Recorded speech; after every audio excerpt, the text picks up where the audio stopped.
everybody. Patrick Ginsman here, and I'm here with Becca and Shelby from Final Draught here in Sparks, having them here to chat about their business and everything along those lines. So welcome. Thank you so much for joining me on this little interview. Yeah, thanks for having us. Yeah, absolutely. So first and foremost, wanted to get a feeling for who you guys are, where you're from, and what brought you to the beer business or bar restaurant business. Oh, well, I grew up over in Northern California. Been over here probably about 17, 18 years now. And as far as the business goes, she ended up going to culinary school, and I was promised one day to get her a restaurant. But as far as the beer business goes, I actually used to go to a place downtown, and I got mad at them one day about the parking situation, so I came home and told her that we need to start a craft beer bar out in Sparks. Because I was tired of driving that far and not being able to get a parking spot. Cool. Well, That was kind right of time, the right catalyst place. on my end. Yeah, there you go. And culinary school. Yes. Yeah. And what was your sort of specialty coming out of culinary school? My first job was into fine dining. I got very lucky and very spoiled to have my first job be fine dining. Right. Because there's not that many restaurants. So the opportunity to cook there was great and taught me a lot. But I've worked at a couple different places and working for myself just as a catering company too. Cool. Very cool. And so, as far as this business is going, it's been here for 3 years, I think. And in those 3 years, what's your most memorable situation with a customer? Do you have a I don't have one that's not memorable? That's not like that's PG. I think I have one where we had a customer, we did not make his food correctly. Right. We were Oh, yeah. all in the wrong, and he was very upset and said he was never coming back. But I saw him yesterday. Oh, So- perfect. He comes back Great. 2 times a week. He comes back, and that's the most memorable for us is that sometimes you don't get a second chance in this industry to do right by your wrongs or make a customer happy, and I'm very fortunate to be in a community that does give us second chances. Right. Yeah. Well, I'd say mine isn't a one specific incident. It's more of the accumulation of what it actually has occurred here, because it was far beyond anything we ever planned. Of the actual community of people that come here, Right. that have become friends. Like for instance, there's a group that lives in the houses right behind us. They've lived there for 12 years next to each other while we was waiting on that, but they've never been any longer than that. Right. And then now, we all have like potlucks at each other's houses and game nights and things like that. So it became a neighborhood bar, which isn't something we ever planned on, but it kind of created a core group of, I'd say a core ever expanding group of customers who become more or less like family at some point. Sure. That's That's awesome. something that we didn't ever, at least me, I never anticipated seeing that happen. Yeah. But, They always tease us it's our fault. You see our friendships, Right. it's your fault. Yeah. and there's even We a take couple blame. relationships out of that. Yeah. Oh, Very yeah. cool. So. Wow. Cupid.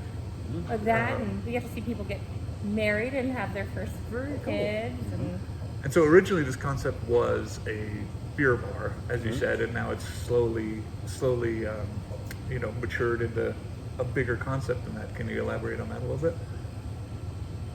Our original concept was going to be just a growler fill station, Right. which is what the other place was that I used to go to all the time. But in the process of opening, we discovered that the city of Sparks actually at the time didn't allow growler fills if you weren't the actual brewer. And so it evolved into just basically a beer bar. Right. And we had food, because Sparks also actually requires food to go along with your alcohol license. I don't know. And then ever since then, it's just expanded. And we always, Right. I say she comes up with ideas, improve the food and drinks and things, try different things. And Right. Some work, some don't. Cool. Well, as far as the food goes, is there something on the menu that you can't keep on the menu, or that's always popular and people the go-to? people love our flatbreads. Flatbreads. The Oh, the flatbreads flatbreads. are Cuban. We use specials a lot, and people fall in love with those. But I think our most beloved menu item is our Korean beef tacos, and you can only get them on the catering menu now. Oh. Yes. Oh, so We used to keep them in house, but they were impossible to keep up with. right. So you do catering out separate from Final Draught, or you kind of do? And the we do an final- in-house catering Oh, cool. for special parties. Gotcha. So the space is available for rent. That's good to know. And then in terms of beer, do you have a beer that locals always want, or do they appreciate the ever revolving taps, or is there anything that? I would say both. Yeah. Yes. People always appreciate the Yes, variety, people. but they're always the person that's like, hey, you know what you should get is you should get this, or you should get this. I'm like, you're the only one that likes that. Right. Yeah, so it's.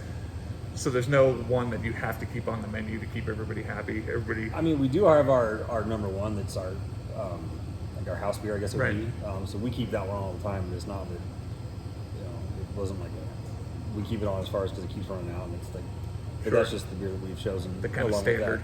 that, company to keep that as our number one. Cool. But I mean, I have my personal favorites, and I'm sure she has favorites. Right. But Cool. just because we like them doesn't mean everybody else does. And then how about weekly events you guys do? I know the stuff that you post online is easy to see, but can you elaborate on what you guys do every week or monthly or yearly? We have 3 major events through the week. Tuesday we have bingo, and that's family inclusive, old school paper and daubers. And then on Thursdays we have trivia, which has always been one of our biggest draws. And Friday is our happy hour. Right. And so Fridays and happy hour always go together like best friends. Absolutely. Absolutely. And if you want to come to trivia, make your reservations the week before 'cause it fills up Yeah, every it's week. popular. Yeah. It's a popular thing. Yeah, the reservations open at noon week prior. Noon Thursday the week prior. Friday. Oh, Friday. Yeah. So we do it Gotcha. Thursday night, so the next day at noon it opens Gotcha. up for the following week, and it fills up by probably Sunday. Right on. And then as far as trends go, like there's always an evolving thing of trends with like either beer or cocktails or wine. Is there anything that you guys are kind of riding the tide with right now in terms of whether it be seltzers, whether it Slushy be sours. We Slushy have sours. 2. We have slushy sours and hard seltzers. Yeah, Either hard on seltzers draft or are- in a can. Everybody wants them. so what's a slushy? What was it? A Slushy sour. A few purees, It's like a sour beer. yeah. They're thick. They're good. They're good, but I can't drink it by myself. Of course. I have to share it. right. But More of a summertime. It sounds like a summertime. That and they treat. imitate flavors of other products like certain candies or Oh, interesting. Slurpees, and they're pretty spot on with flavor. yeah, Cool. they nail them. They're just you got to be ready for kind of a big because a lot of them they're heavy, real heavy bodied. They're real thick. Sure. And sometimes you have to share them with people because they can get to be a little overwhelming. Oh, interesting. All right. But, I might- a lot of breweries I'll are starting to try make one of those Yeah. now. So the last thing I want to touch on is what I notice from time to time on your social media is the keg killer program that you have. Oh, yes. So what is the idea behind that? Well, we are a rotating draft house. So Right. anytime a keg blows or is empty, we put something brand new on. But a lot of the times the reason why it went so fast is everybody liked it. Sure. And so we were taking pictures of telling people that beer was gone and who did it. And it became really fun. We were able to give prizes out with each one. So right now we're doing it with Smashing Good Times. And they're an axe throwing bar just a couple blocks down the street. And you get a free half hour of axe throwing when you kill the keg. And so Very it's cool. sought after, and we put it on our social media page, and everybody likes checking in on their friends who've Yeah. done it. Yeah, it's a very cool idea. And it makes Love a nice, kind of partnership with neighboring businesses. Sure. But, everybody's trying to struggle to get through these last couple of years, and being able to do things like that helps out other people, move along, and then they spread the word about us, and that's kind of Yeah. part of what the craft beer community was. It was a bunch of individual businesses, but everybody was trying to kind of work towards the same goal. And that's, Sure. That's what made that nice to be able to do.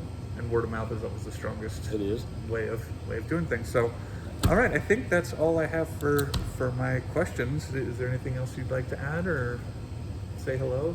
Shout outs to Just tell people to come on and see us. We're here Tuesday through Sunday. cool. Um, Facebook, we open Instagram. at noon.